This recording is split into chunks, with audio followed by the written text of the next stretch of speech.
Okay, we are live for this week's Flippinar, show number 78. Right now it's just Renikia and myself for this week. How's it going, baby girl? It's going great. It's going great. It was a little rainy week in Atlanta, but hey, we here. Same here in the ham. Really? It's been raining out there? Oh yeah, last 2 days and freezing cold. Well, cold for us. Anything in the 30s and the 40s is ridiculous. Oh wow. We need to send some of that rain to Malibu, California. Prayers up to all the families out there. Whew, that's a tragedy. Yeah, that's unbelievable. I guess I don't really have a good concept of how dry it is out there and how easy it can take over. I mean, you would think they would put they would water the grass or something since it's such an epidemic every year. Yeah, wow. I guess this just off topic, I guess we're talking, and somebody that lives out there, how do people die if they know the fires are coming? Wow. Well, maybe I'm not understanding the dynamic of everything, because it's similar to a hurricane. You know it's coming. So if you stay, that's on you. But now tornado, you don't know, it just happens, so exactly. But people that are out there in that area, maybe if you guys can help us understand that, just out of curiosity, how does it happen and the fires are coming? So anyway, that's light. I don't get it. Yeah, so oh,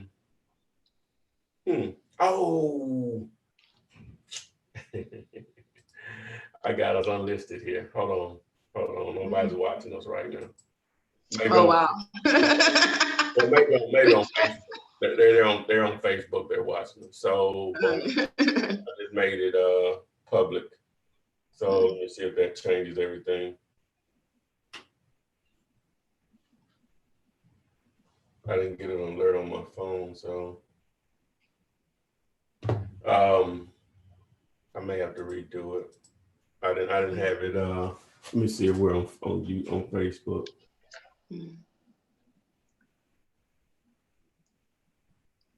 Nope. Yeah, we're live on Facebook. But we're live on YouTube now. So let me just refresh this. I think it'll show people coming on, I guess.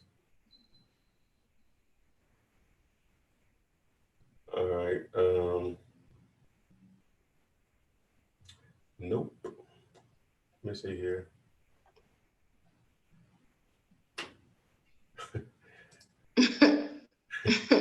Adrian.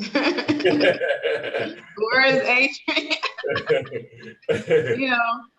In life, you got to stay in your lanes. You got to know your lane in life. You have to know your lane. I'm the technical guy. She just do the coordinate when we in line. You got to know your lane. I just like to show up. I'm just well, you know what? Let me redo it. Let me just stop this and redo it, because it didn't send out the alert to people. So there's gonna be a lot of people, whatever. So we'll be back, guys. Especially on Facebook. We'll be right back. Okay. 28. This week's Flippinar with Renikia and myself. Adrian should be here in a moment. For those that have just watched us on Facebook, I didn't have the right setting for YouTube, so we had to go back and repost everything. So I think everybody will be cool with that. And so how's it going, Renikia? Everything's good. Everything is great. I guess I say this again, but it's just been a rainy week here in Atlanta. But hey, we're gonna bring that sunshine right here today. Okay, yeah, that's what's up. Maybe we can help some people make this bread. Absolutely. All right, so we're streaming, but I'm not getting any. Normally the watches, what's the name, go up pretty quickly. So let me see here. Now you're right. Well, Adrian, where are you? Yeah, we're not getting the surge we normally get on on YouTube, but we're good. It's going up now. Okay, so as the chats come in, I guess we can just throw out some stuff that you and I can talk about, educate the people that are here watching this week. I had someone reach out to me, and they had it was a question on the on YouTube about they didn't understand the contingency period, and I think they gave them, it was on they said it's going to be on 100. You never know the value of someone until they are out. I'm not there. Okay, I'm just reading somebody's post. Yeah, but basically the due diligence period was up on December 9th, I think. And it says it's going to close on or before the 15th. And what I let her know, I thought I understood the question correctly, is that what that simply means is that he's going to inspect the property during that time frame up until the 9th. Once it goes beyond that date, whatever earnest money that they put up, then that's in play once it goes past the due diligence period, and then they're going to close on it before January 15th. So I just basically advised her that hopefully everything goes in your favor and it goes beyond that date. That doesn't mean they still can't pull out. They just be putting the earnest money at risk. But I did answer that correctly as far as what you think, right? Yes. Okay. What just to share with people while we're waiting on some questions to come in, just what you have going on as far as with the gap funding, 100% financing to do some fix and flips and some buy and holds. Absolutely, absolutely. So one of the services that I provide is funding. One thing I realize is that it takes money to make money. And, although we talk about wholesaling is to me the first step. If you're just getting into real estate, wholesaling to me is the first step that everyone should take, because you're able to understand, or you can somewhat flip properties without putting up any of your money. And so you begin to really pinpoint which properties really make sense and which don't. Why did this investor purchase this property over this property? I mean, you begin to really formulate an ideal of a good deal versus a bad deal. And so when you put your own money behind a project where you flip and fix and flip it, now you begin to understand what makes it a great deal from just wholesaling. So, but the next step from wholesaling for the individuals that really, really want to take their business to the next level and begin to flip properties, we have a program called gap funding. Gap funding is a program that I call a down payment assistance for investors. As you know, a hard money lender will give you the money to renovate the property and money to purchase the property and rehab the property. They will usually give you up to 100% renovation, up to 80, 90%, all in costs are up to 80 to 90% of the purchase price. You will always have to bring something to the table, which is about 10 to 20%. So this is what our gap funding program is. It's a separate program from hard money, but it allows you to leverage your credit. If you have a 680 or higher, it allows you to leverage your credit to receive up to $150,000. It's creative financing. You receive a blended personal and business credit portfolio. Then we show you how to take that money to assist you as in flipping your property and building your real estate portfolio. Boom, there we go. So we got a couple of questions coming in here. I think I screwed up the initial launch that affects everything, because everybody get alerts on their phone or whatever. We're good. Darius Harris from Tyler, Texas, it says, how would you convince a seller to take a $10 earnest money deposit?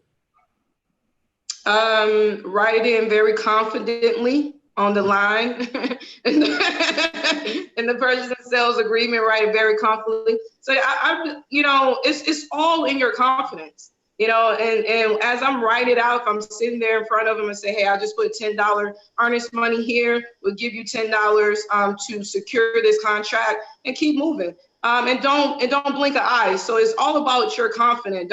You're not asking, can I give you $10? I'm telling you, I'm about to give you $10 to secure this contract. It is up to that person to negotiate with me a higher earnest money. That's how I do it. Okay. All right, let me see if we got anything over here on Facebook, which we do. All right, Darlene Kennard off of Facebook asks, who pays the closing cost? On wholesale deals, what she's saying, who pays the closing cost? That's a really, really great question.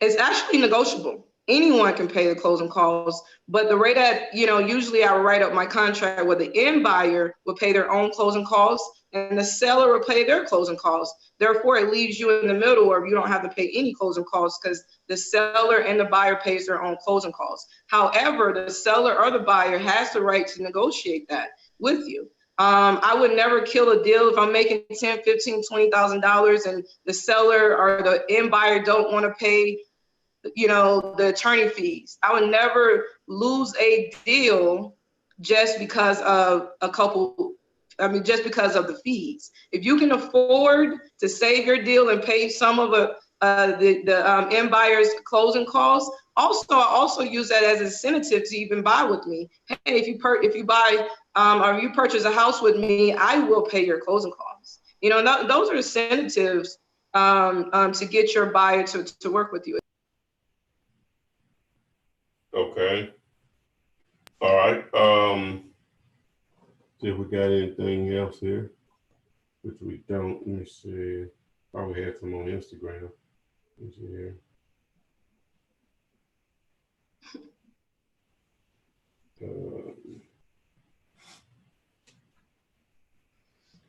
No, we don't. Renika and I were discussing before we had to take the feed down. Anyone out there in California where the fires are happening, we were asking a question out of ignorance. If you know the fires are coming, how are people being killed? What's happening? Are they just not leaving their property, similar to people that stay back with hurricanes? It's coming, but you stay. So is it that situation? Just out of curiosity, she and I are wanting to know if anyone's out there in that area. You can educate us on it, educate many problems. Okay, we have a question here. Says Ebony Ray says, do you need to send in a contractor to evaluate the property? I guess she means in terms of a wholesale deal. If you wholesale, you don't. However, when you're starting off, if you cannot walk into a project or walk into a home and pinpoint the estimations of the rehab, then you want to probably start off building with the contractor and see if someone will come out there and give you an estimate. However, I tell you now that 9 times out of 10, they probably won't. They know that you're not gonna renovate that property. So I would say the easiest way to do it, if you knew, is to definitely have a contractor. If you knew, to definitely have a contractor on your team, and you're able to just take pictures and do a video, and you can send that to your contractor and ask them if they'll be willing to kind of give you an estimate just from the pictures and the videos. Okay, can you see your screen? I do. That knocked me out for a second. I was about to train my thought. Did I pick a picture that's acceptable from your Facebook? I like that. And, let me explain this. Poor is not a financial state. It is passed over opportunities repeatedly. We will always be giving different points on our journey of opportunities. it's up to you to take those opportunities on your journey, but there will always be opportunities that will present themselves. The only way you can stay financially poor is that you don't take some of those opportunities that begin to present themselves. So that's my philosophy on poor. It's a mind state and not a physical state. Okay. Ray Kennard from Facebook asked a question. What did he say? Oh, how did you find your cash buyers and sellers? So he's going down to just the nitty gritty. How do you put a deal together? You know what I'm saying? Hey, I think that's the golden question right there. That's part of lead generation. I mean, it's no one way to find buyers and sellers.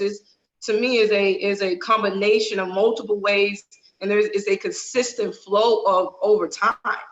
It's a consistent flow as a combination of your marketing strategy, and we can go through some of those marketing strategies, but I'll let Ty talk about some of those. Well, yeah, the business boils, so it's on the seller side. The business boils down to generating leads, whether that's through co-wholesaling, taking someone else's property that they've identified, put under contract, and for whatever reason they can't find a buyer for it, and it's a good deal, to creating your own leads, such as banner signs. We talk about those a lot. Direct mail, which I'll throw that post up, obviously, but what else? Cold calling, driving for dollars. That's a cheap way of doing it. I actually have a video that I'm going to edit and put up in the next couple of days. This guy, a YouTube subscriber, he found his first 2 deals off of just calling for sale by owners on Zillow, really calling for sale by owners and for rent people on Zillow, which I always say that's a very different way to do. You got to be gator and persistent. But he ran into some people that were motivated to sell, and they were using those platforms to sell their properties. And so, I'll have that video hopefully up in the next couple of days or whatever. But as far as building a buyer's list, couple of rules of thought on that. Some people find out what buyers, well, really you're always doing that. Find what buyers want, you go out there and look for it, and or just consistently find great deals and understand how you market those great deals, and the buyers will show themselves, and the deals will build your buyers list, because you can only sell a property to one person, but you may have 20 people to call you. Those other 19 that contact you, you'll collect their information for future deals. And what I mean by their information is obviously their contact name and a contact number. What areas do they buy in? How many do they buy per month? What's their minimum requirements on bedrooms and bath, and so on. So you slowly build a database, and how you track that, it can be, in your phone, in your notes section, which I do a lot of stuff there. There's some CRM system in there, or just in a notebook, just old school or whatever. So now I got this image up of Dealulator. That's a place where you can go and find a list of cash buyers for a specific property, and which I have videos on the site to actually show you how to use it. It's Dealulator, aka PropStream, which is the actual service itself, but I branded through my name of Dealulator. So just to answer your question, so it's all about marketing. Oh, I forgot about one of the main ones, networking, going to real estate investment associations and networking with other like-minded people. The bigger the market that you're in, the more you're going to have that you can tap into. How many would you say there in Atlanta that you probably frequent? I mean, there's a real estate event, probably at least 3 or 4 events a week or more here in Atlanta. We're just a networking city here. I mean, you can probably find an event every day. Yeah. So there you go. So you just never know who you're going to meet or whatever. So to me, I think that's don't underestimate that. If you knew, it's very important that you get out and you get around people who light your fire. Because when you knew and you try to tell someone your dream who just not in the mind state to even process what you're saying, their first initiative is to tell you good luck or it's not going to work or whatever the case may be. It's important that you get around people who can tell you that it do work, that, you know, give you practical steps that you can take. Get around people that is just as hungry as you in the game. You're going to find these people at these networking events, you know, and you build with those. That to me is one of the best pieces to success, is getting around people, like-minded people who you can bounce ideas off of and who can teach you things along the way. All right, here's a unique question. You know, we get a lot of common questions. We answer them because we never know who's new to the game or whatever, but this is one that's sort of a little bit different. Mobley, well, his name is Raheem from Philly, says, what's up, Flip? How long will you extend your closing date for a probate deal to take its course? So I guess he's basically asking, if he found a deal, the sellers that were in the probate process, how long would you put your closing date on your contract? I guess the thing is, you know, each state is going to be probably different on the process of probate. So you need to find out what's the process, and then you want to find out what stage of the process that particular seller is in, and that'll give you a great idea of what you should extend it out to. I'm not even sure because I've never pursued a probate deal. So I don't even know how it really works here. But if I just wanted to know, you know what I would do? I would get in my vehicle, go down to the courthouse, where in this particular county, you know, Birmingham is made up of multiple counties, but I would go down to the main county, which is Jefferson, and go down to the probate, ask them and say, hey, what's the process? You know, hopefully I get someone that's having a good day, because government workers are not always that. So I go in and hopefully I'll probably just approach a female, you know, try to use a little charm. And so hopefully I get, and I'm sure, Renika, you do the same thing. But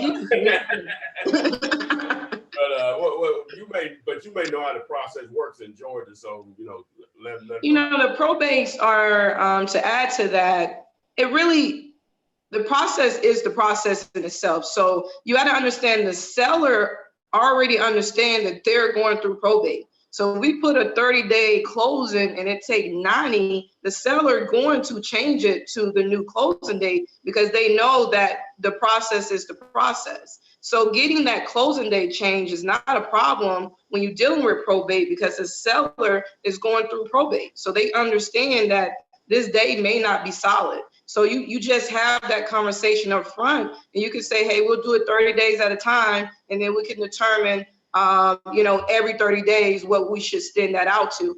And then you let your end buyer know, hey, this is a probate deal. We make it close in 30, it may take 90, but just know that we'll continue to amend the contract date as time goes on. Okay, we got a good question. Well, all of them are good. Let me say that. But we have another unique question that's sort of down my street, my avenue. But it's both of us, but you're not a scaredy cat like I am. I'm really, Maisha Stroud from Facebook says, I'm really struggling with cold calls and nervousness. Should I continue with cold calling and work through it? Or do you suggest trying another method? Well, since that fits me perfectly, I'm always going to encourage you to try to fight through it, but I understand because you are who you are. What I think I've learned and I've developed over the years is I know what my weaknesses are. I think I know what my strengths are. And if I'm weak and I'm very weak in something like that, is that I'll just get someone else to help me with it, either through me just flat out paying them, or I prefer that they work on, hey, we just split the deal, because now you have an invested interest in it versus me just paying you, and I may not get the results I'm looking. I still may not get the results I'm looking for, but I take my chances of giving up a larger part of the deal for someone that's care, because they don't get paid unless they do something. You know what I'm saying? That's the way I live my life. people say, well, you got it going great or all this stuff. I say, well, you may think that. I said, but this entrepreneur stuff, chaos. hey, this entrepreneur stuff ain't for everybody. So imagine, I'm starting to get off topic here, but imagine, now I got a lot of stuff going on, so money's always coming, but I still don't know when it's coming. So imagine you don't know when your next payday is coming. Exactly. Can you deal with that? That's what you have to ask yourself with this entrepreneur stuff. Because real estate investing is a form of entrepreneurship or whatever. Can you handle not knowing where your next payday is coming from? Now, ideally, when they come, especially in real estate, they're going to be significant amounts of money. So now it just gets into management, lifestyle, and all that stuff. But at the end of the day, I don't know when I got the last time I got some money, maybe, I don't know, 3 or 4 days ago. So I don't know when the next money's coming. Now, I got stuff in the mix, but it ain't guaranteed. Just like if you go into a job and I'm getting paid every 2 weeks or every week or whatever, you know that, right? As long as you're employed there. So you have to ask yourself, can I handle, I don't know when I'm going to get paid again. So I don't even know what the question was about. So with the cold calling, just if you can, I would encourage you to partner with somebody that's probably a little bit more outgoing than you are, that's also interested in what you're doing, and go about it that way. So, but what do you think about that, Renika, being an entrepreneur and not knowing when you're going to get your next payday? Can you handle it? Some people just can't handle that. So. That's, to me, I relate entrepreneurship as a spiritual journey. You have to believe in yourself and your ability to go out there and put food on your table. That's a certain type of belief, and that's just what it is. Do you believe? Do you believe that you can accomplish whatever it is that you want to do? You have to believe in who you are and what you want to accomplish. You have to believe it in the fact that that food gonna show up. You got to eat what you kill. It's just a belief. So find that belief in yourself. Find that relentless belief that you cannot stop a person who won't stop. I can get 20 no's, but hey, maybe that next one will be a yes. You just it's just a belief in yourself. And everyone has that ability to believe in themselves, to go out there and feed yourself. Everyone has that. But to answer her question as well about confidence, I would say know your lane. Know your lane, know your strength, and know your weakness. But most importantly, work on those weaknesses over time. One of my weaknesses when I first started was speaking in front of the crowd. And, it was a time when I get in front of the crowd and my voice crackle and things of that nature. I was scared. I had fear, but I wanted it so bad that I worked through it. So I would just say how bad you want it. The more you do it, the more confident that you're going to get in the process. And a lot of times we're a little scared because our verbiage and our understanding is not there, but the only way it's going to get there by you going through the process. So. That's what's up. Okay, Darius, even though I've answered one question from Darius, but this is a good one, I think. Again, they're all good. But Darius says, is the appraisal value from the county, is the appraisal value from the, this is what he's trying to say. Is the appraisal value from the county different from the ARV? Should these be similar, or do you see a big difference in the two? That's a really good question. And it's always a big difference in the tax assessors. I'm thinking he's talking about the tax assessor value. I really don't know where they get those numbers from. It's always significantly lower than the property, than the comps. So I don't never go by the tax assessor's value. I mean, they're not. Now, sometimes, a property may be not in great shape, but it'll still have the value of the neighborhood. Have the value of the neighborhood. Yeah, so you will encounter that, but assuming that the property was in pretty decent livable shape. Normally it is less than what it'll probably actually appraise for in most cases. But you will have those situations where the owner hadn't made them go out there and reevaluate it, and they're still getting taxed on houses that are livable, and this house may have been fire damaged and it's still being taxed, you know, on the higher scale or whatever. But you know, to answer a question, as Renika said, normally it's significantly lower or whatever, especially when you get into the more high dollar houses. It can easily be 25 to 30% lower, you know. So right. But, pull your comps. But now sometimes you can, you know, see what you think about this, Renika. Sometimes you don't have enough comps in an area, and that may be the only thing you can go by, but it'll be a good thing because, as we know, again, it's normally lower than probably what it would actually appraise for. And so you can use your formula on that. So you really can't go wrong in a lot of cases in that situation. So no, I totally agree with you. And I take that back. You could bring it could be a combination of different sources that you look at all of them. You look at the value of Zillow, you look at the tax assessor, you pull comps, and then you evaluate the value based on all the different aspects of the puzzle. So yeah, I totally agree with you. Okay. All right. So we got some questions coming in now. Okay, Diana Hernandez says, can you double close with $0?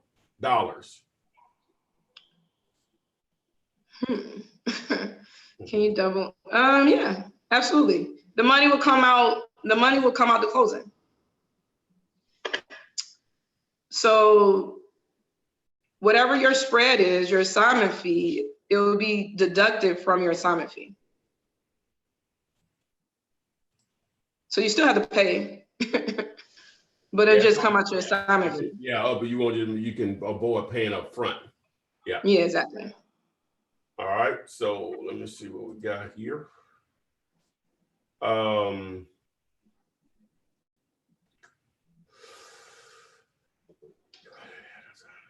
right, so Alicia Gordon, I think I'm pronouncing that correctly. Hello, guys. I want to know how, if I have someone represent me in another state. I guess you're asking, how do I have someone to represent me in another state? Do I need to have them to sign anything saying that they are representing her? I think that's a good question. I mean, you can probably sign like a non-disclosure, non-circumvent document, but it's no different than you having a partner locally. You know, how would you handle that partner locally? But you can sign a document if you feel the need to. Most importantly is the contracts and everything you put in play. But yeah, what do you think, Ty? Well, yeah, and generally speaking, you don't have to be there in order to act on your once it gets down to the paperwork.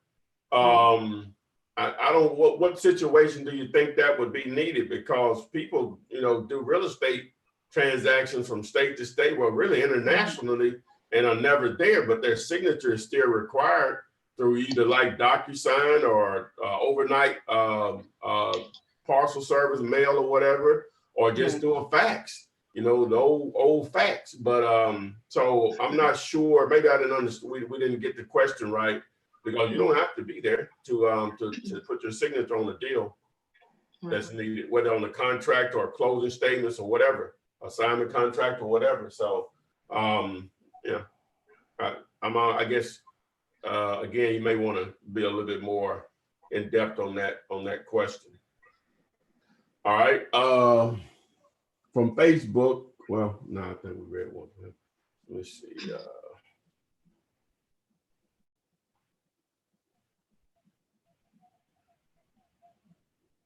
Okay, Angie B says, have y'all ever had a seller or buyer decided that they didn't want to sell or buy on the closing date?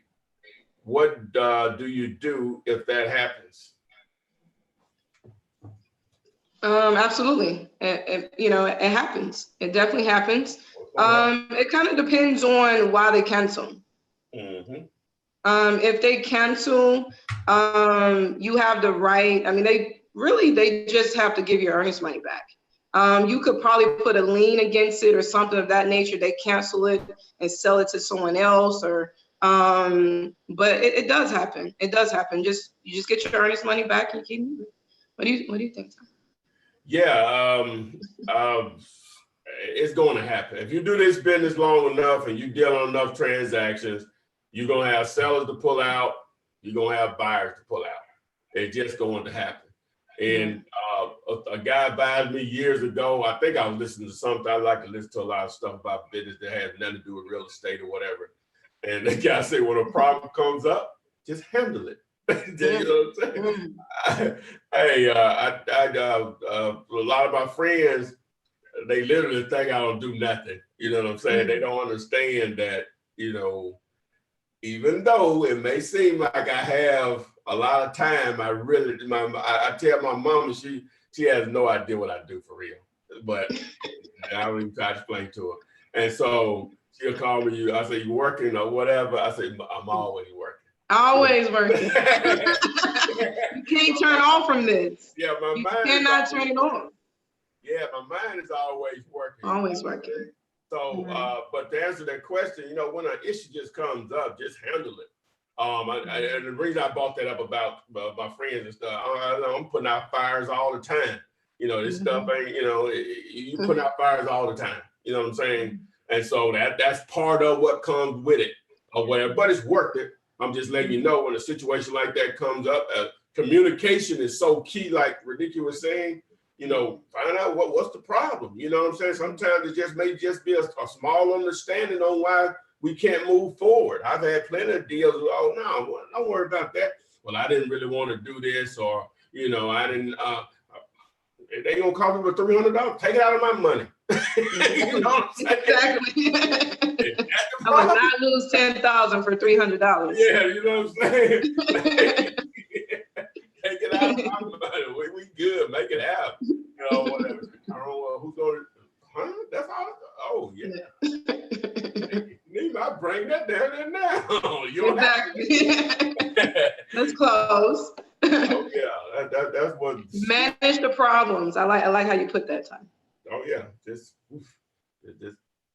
putting out fires, man. Let me see here. Now, I don't know about this. You may know more about this, setting up a C Corp. It says, what is Brian Williams says, what is your opinion of wholesaling using a C Corp? This is beyond my understanding of different entities or whatever versus LLC or incorporation of C Corp or what they call them, a L. S Corp. Yeah, S Corp, C Corp, sole proprietor.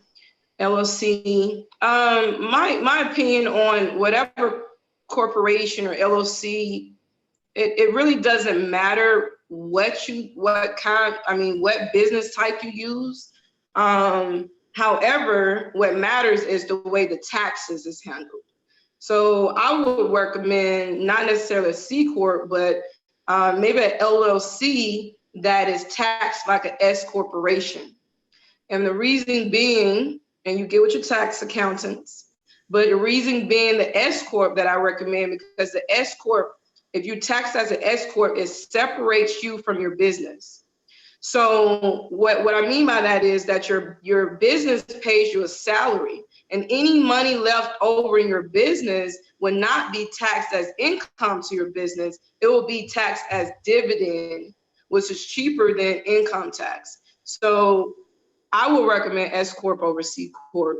However, I would definitely get with your tax accountant because it really boils down to taxes at the end of the day. Okay. Eric has asked this question on both Facebook and YouTube. Eric Corney, I think is the way it's pronounced, his last name. He says, do either of you ever wholesaler financed contracts or buy them yourselves? I'm not sure what he means by that. That's why I didn't really He said, do either of you ever wholesaler, seller, finance contracts or buy them yourselves? Eric, you may need to clear that up. I'm not sure what he means. Do you understand what he's asking there? Yeah. Okay. Yeah, if you could ask that a different way for us, my man. All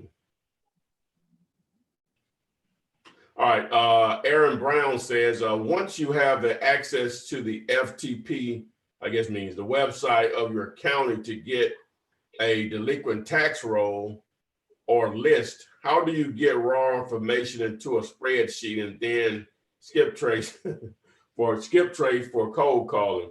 I can only speak for the way they do it here, is that I'm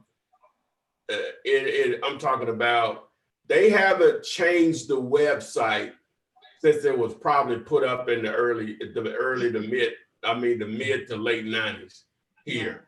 They have put no money into that. So when they produce the tax list, I'm just thinking about the main county with the highest population in this area.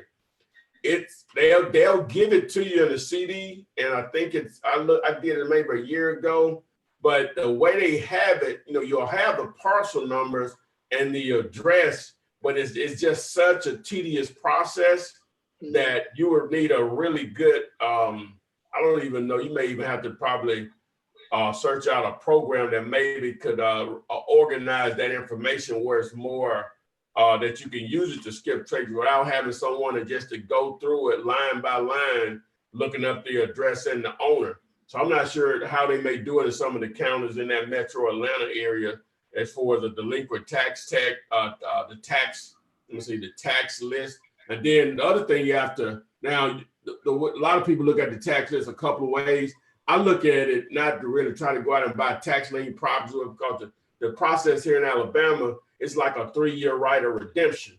So wow. It takes a long time to get ownership. And then when that happens, you have to go through a quiet title process. If I'm understanding this correctly, because it's a little confusing, that's going to cost you about $2,500, to get to a point that you can have a warranty deed. So it's a long process here, whereas in other states, it's just months sometimes to get to that point where you can get an actual a sellable title, to anyone without them taking on just an interest in the property with a tax deed or certificate versus, being able to actually own the property.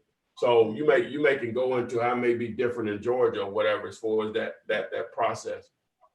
No, I think this is probably the first time this question came up, but tax lien and tax deeds is a strategy. I think everyone should use this strategy in some type of diversified way within your real estate portfolio.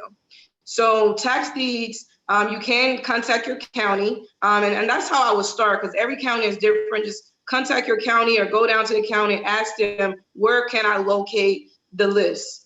The foreclosure list. So usually here in Georgia, that list is on a spreadsheet. That's the way it is here. On a spreadsheet, I would extract it and put it on a spreadsheet. So when I do that, I usually the way I organize the spreadsheet is that I extract it and make sure that it's on like an Excel spreadsheet. I will on the column of the delinquent taxes, I would hit that column where it goes from A to Z, or it goes from low to high. And I would just focus on the ones that I really can purchase. There's no need for you to focus on properties that you really can't afford to purchase. So I focus only on the ones that I can purchase, and I skip trace those. And the more information you have before you go down to the county, the better.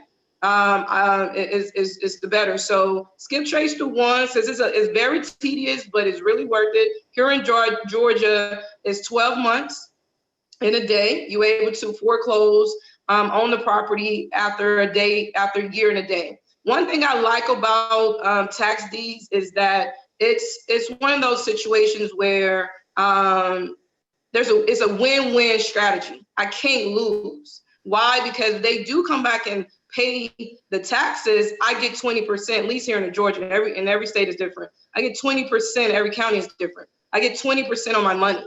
So if I'm gonna invest my money somewhere, a 20% return to me is a high return. So I would definitely invest my money where I can get a 20% return.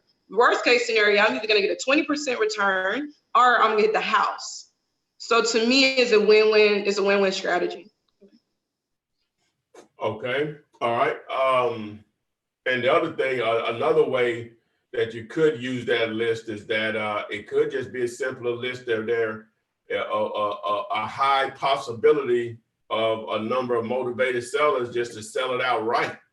Because they're behind on taxes, they may not owe anything on it but those taxes.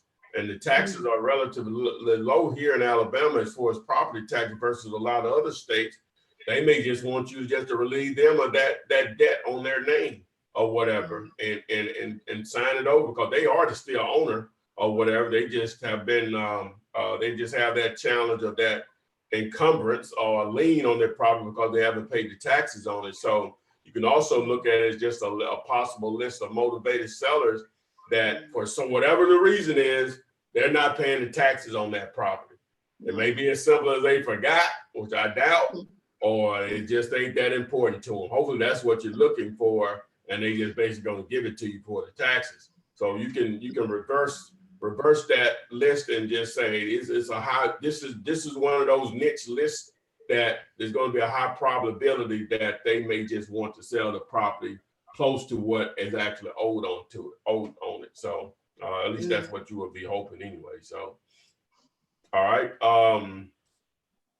Somebody asked about where is it? Okay, here it is. Mike Nice says, are fire damaged properties good deals? A deal is a deal. A deal is a deal. It's all in the numbers.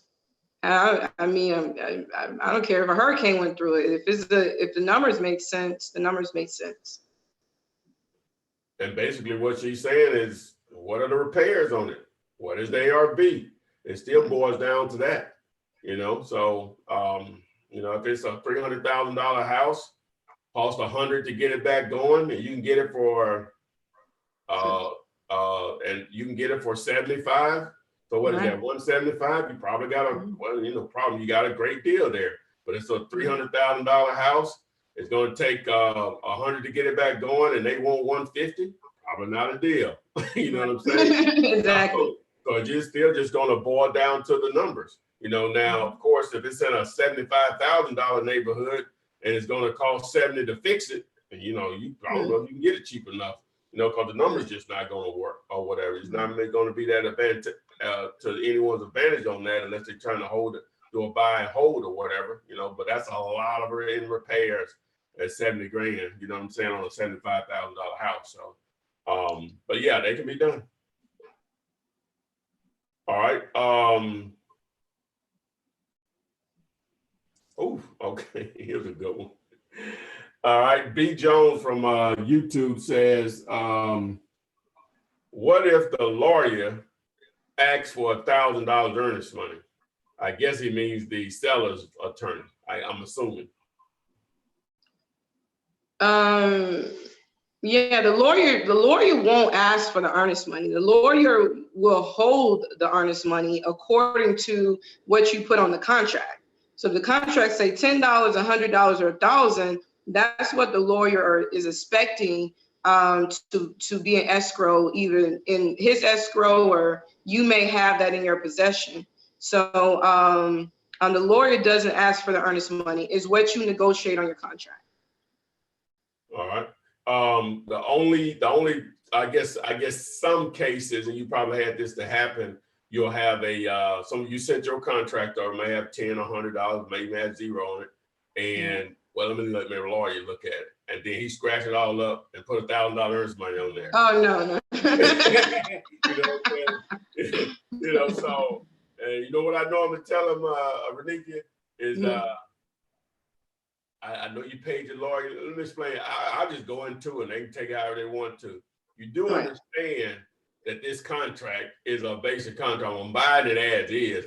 Right. The attorney has to justify you paying him, right? So even if that contract was perfect in his mind, he's just not going to hand it back to this is good. Because now he can't justify why you know what I'm saying? He has to do something to it. Right. And so I'm not paying $1,000. Get him to buy it. That's what I tell him, you know, so and I'll move on. You know, this is my deal. Now, if you want to, sometimes they may scratch out on my contract and say something about the seller has to produce equitable title or whatever, or some will take care of the title, sure. But I put in there in big bold letters, buyer will pay all closing costs minus any unpaid taxes, mortgages, or liens. So that automatically overrides that particular paragraph within the contract. But people have to understand when you go to an attorney, I know you want to protect yourself because, you know, Renika and I are in real estate, so it's no big deal to us just to look at a contract, especially the simpler it is, more simple it is, we can just, oh, yeah, it's good, or whatever. And I know you don't do it every day, so you want to go out an attorney. But understand that when you're dealing with sellers that want to do that, they don't know that the attorney, and I'm saying not all attorneys like this, but I really am. They gotta justify charging you for, you know, why they're charging you, even though the contract is fine. And that's why one of the reasons I keep it at one page, no more than 2 pages, is because it just, you know, because I understand most people that we probably deal with, they've only done 2 or 3 real estate transactions in their life or whatever. So it can be a little intimidating, you know, so it's understood. Oh, I need another question. Let me see. All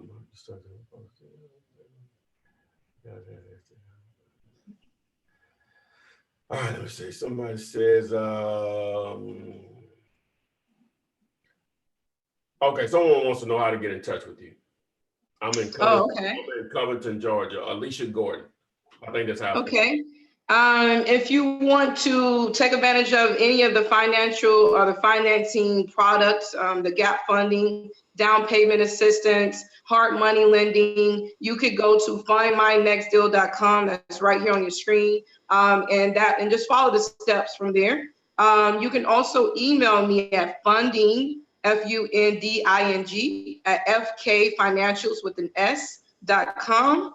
I am also on all social media platforms, first and last name, LinkedIn, Facebook, and Instagram. So yeah, that's my contact. And there we go. That image was right on time, wasn't it? It was. I like this image. I like what you do. All right, Derek Frey, this is a deal or no deal question, I guess. I have a seller in Dothan, Alabama, which is about 3 hours from me, something like that, who's owes $23,000 on a mortgage. It needs $12,000 in repairs. The ARV is 52.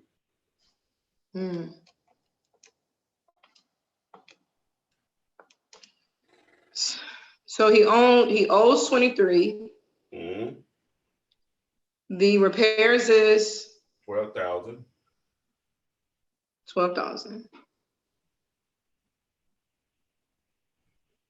Well, the 7% of the what 55 is 36.4.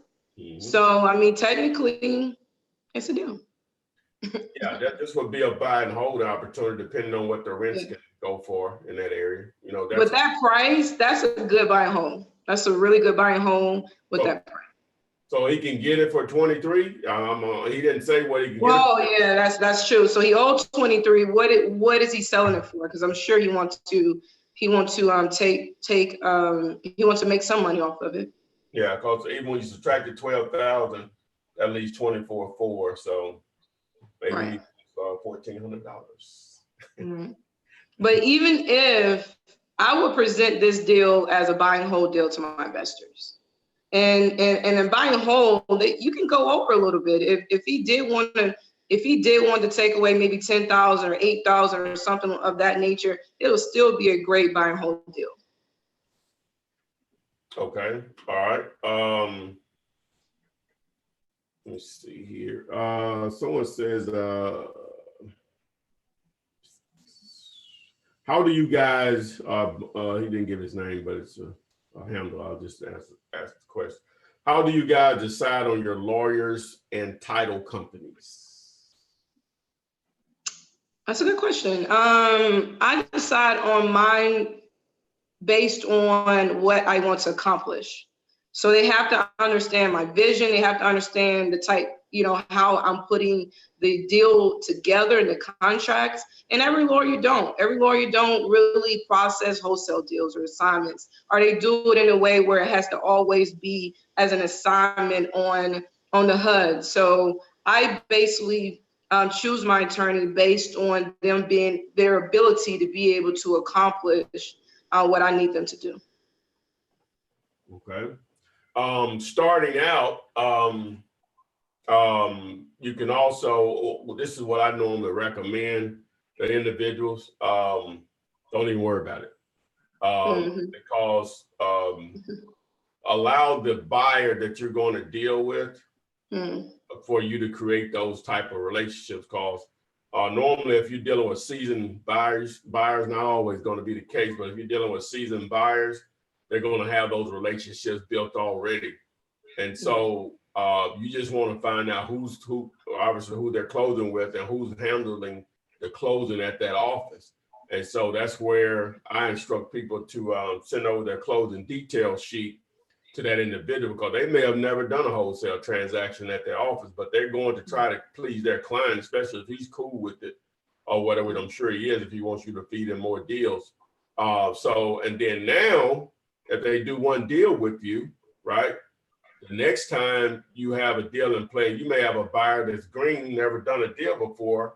You can go back to that particular closing attorney, and even if that buyer is not involved. So that's the simple way just to start to build those relationships, because you just start calling around. Hey, do you all do assignments and double closing? That is crazy, right? Yeah, hey man, you're gonna probably get some discouraging answers. Right. And they probably do it. You know what I'm saying? Right. Just who getting on the phone don't know they're doing it. You know what I'm saying? So all they know is they close deals. They don't know the creativity that's going on as far as closing the deals or whatever. So and it's word of mouth too. As you get out there in those networking events, ask those other investors, hey, what closing attorney are you using? Because really, I know here in Atlanta, we all probably use the same closing attorneys. It's like a word of mouth as well. So I totally agree with Ty that as you close deals and you allow other buyers to use their attorney, then you begin to build a relationship with those attorneys as well. Okay. All right. Real Kush says. I read it out too on top of that. Is Zillow, Fizbo good leads, or should just do off-market property leads like bandit signs, etc.? As I mentioned before, I'm going to post a video here in the next couple of days if I can get it edited. That a guy, that's how he found his first two deals. On YouTube subscriber, he's going to explain what he did. So to answer your question, yes, but that doesn't cost you anything. That's hustling at that point. You know what I'm saying? And now these properties are already advertised, so it does take a little bit more maneuvering, because the first thing a lot of buyers are going to do, as we do in anything, where we're going out to eat or look for someone to repair our shoes or whatever, we Google it. So if you Google an address that is on Zillow, that's the first thing gonna come up. And it's gonna say for 1099 Sally Johnson, her number gonna be at the bottom of that page and they can contact us. So keep that in mind, gotta have the right type of buyers when you're dealing with that, because you can have people to try to circumvent you, even though they can't take your deal from you, but they can definitely blow up your deal. You know what I'm saying? Absolutely. So just keep that in mind when you're dealing with properties that are already being advertised. Not saying you can't do it, but just understand what it takes to do those types of deals. So, but boom. So let me see what else we got here. All right, this is a good one. Common question, but a good one. What would be the best? This is I don't know how to pronounce this. What would be the best route to take for a newbie?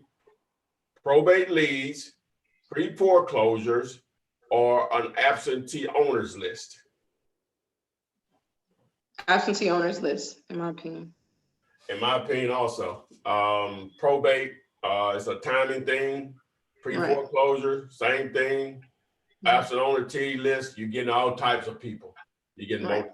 You're getting people that live out of town, going through divorce, tired landlords, property needs too many repairs, back taxes, maybe personal taxes or property taxes, medical conditions, kids going off to college. Right.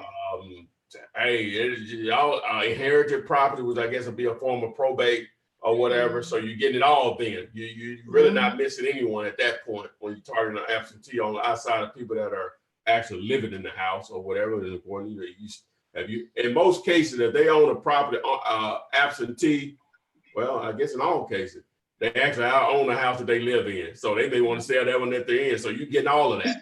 So you get a double whammy, because I've had that situation. I don't want to sell the one you contact me, but I will sell the one that I'm living in. Wherever, it's not to happen as often, but it does. So definitely absentee to answer that question.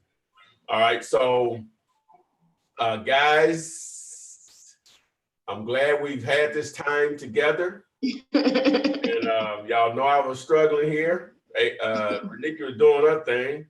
I was struggling without Adrian being here. She didn't show. I'm not sure what happened. And but I know you made it look good, son. We couldn't tell. We couldn't tell you were sweating over there. Hey man, this is rough. But go ahead, Renika, just repeat how they can reach you again, and then we'll close it out. Absolutely. So if you want to leverage your credit and receive up to $150,000 of unsecured credit and a host of lot of other financial advisories, go to fundmynextdeal.com. And there's a series of steps that you will take from there. You can also contact me via email at funding@fkfinancials.com. That's funding@fkfinancials.com. And I'm also on all social media platforms. If you have a quick question, please, I would love to answer any of you all questions as well. All right, no problem. So guys, we won't be here next week. I can go on ahead and tell you, we won't be here. It's Thanksgiving next week. Not sure who celebrates it, but I do. And so we will not be here. So we'll reconvene on, I don't know what the date will be after that, but what's on this 27th, it'll be on the 29th. And so everyone, be safe out there. Don't spend all your money in one place, because I got something coming for you. Yeah. And don't go crazy on Black Friday. Invest your money in assets before you start going crazy on Black Friday. Let's make a sacrifice. That's it. That's right. Somebody said 1%. I think I seen Gary Vee say this. If you want to live a 1% lifestyle, you have to do what the 1%ers do, or something like that. You see what I'm saying? So, and I remember I told you all a couple of weeks ago, to get in that 1% income, that's only 400 and some change, 400 something thousand and some change to be in the 1% of incomes in the U.S. So, of course, we all want a lot more than that, but hey, that ain't bad. That ain't bad. That ain't bad. That will free you. Oh yeah. But again, we appreciate everyone showing up. We struggled without Adrian, but we made it through. So thank you everyone that watched tonight, and we'll see you guys on the flip side. See y'all.